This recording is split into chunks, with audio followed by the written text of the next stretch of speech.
If you want to upgrade your speakers for Motorola Moto G86 5G, first of all, this upgrade will be not hardware wise, more of the settings wise. So let's go for the settings first for our device. We can then move down and find sounds and vibrations. Scroll down and look for the Dolby 8 mode.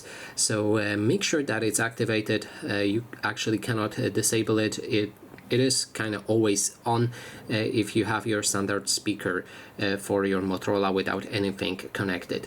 Next step is to click on the gear icon right here, and depending on which activities you will be performing with your phone, for example listening to music, watching movie, or playing games, you can select a specialized preset for your equalizer to upgrade your speakers. So you can go for game, you can go for movie, podcasts, music, or a smart audio, which will try to balance each of those modes.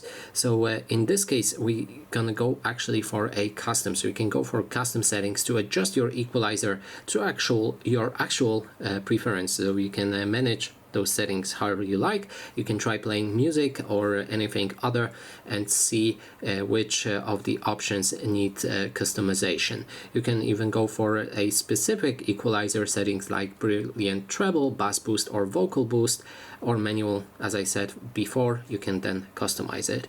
You can enable surround virtualizer, which will create a surround sound experience, so you can actually determine from which direction the sound is coming from, and you can also activate a volume leveler, which allows you to hear the same volume level for each audio source. So that is basically everything. Thanks so much for watching, and if you like this video, please consider subscribing.